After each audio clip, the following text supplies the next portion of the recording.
What's up, fight fans? This is Kurt DeVille with Counterpunch Boxing News, and I have some more news concerning Alexander Povetkin. Povetkin states that he is still very interested in fighting Alexander Usyk. You know, these guys were supposed to square it off in May, and the negotiations couldn't get made simply because they couldn't come to an agreement or whatnot. And so Usyk goes on to fight Carlos Takam, on a similar date. Okay. And, Povetkin, as we know, Povetkin has stopped Takam, previous. So he would like to fight Usyk because Usyk is a golden Olympian like himself. And he says whenever you bring two high caliber fighters together, they bring the best out of each other. So that is interesting, to see these guys come in. And Povetkin was no pushover because I could see his last performance against Joshua, he was able to get in the inside of Joshua, and get some licks in, you know what I mean? Connect with some combinations that woke up Anthony Joshua, to say the least, okay? For all the Joshua fans, to say the least, because he was very much buckled in that fight. He said he wasn't, but he was, he knocked him off his footing, so that means you were buckled. Povetkin admits also that he has to make account of himself, and the doping decisions and the meldonium that was found in his system has put a toll on his career. So that has affected him mentally.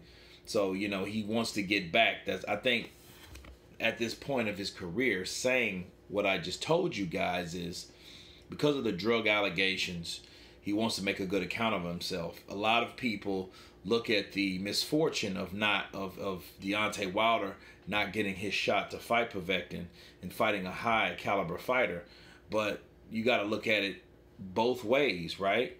Povetkin never got the opportunity to face Deontay Wilder either because of this shit. You know what I'm saying? So it's not, just one-sided for Deontay Wilder. It's also for Povetkin, because Povetkin had only got stopped once by Vladimir Klitschko, someone that, as at that time, nobody, Joshua, Wilder, anybody had ever faced. Okay, so he was the first one to test on the king of that era. Okay, so we got to look at it like that, but both guys didn't have the opportunity to show their best. And when he did fight Joshua, he made a good account of himself. But Joshua, of course, hurt him, put his combinations together, woke up Joshua, and then Joshua finished the show afterwards. However, looking at these two guys, they're both equal in height. I think whatchamacallit's a lot bigger.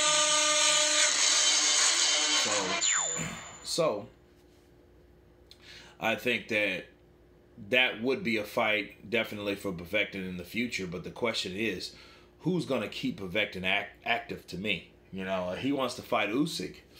Okay, that's fine. He wants him in the future, but who is he going to keep and stay busy with? You know what I mean? That's my only thing.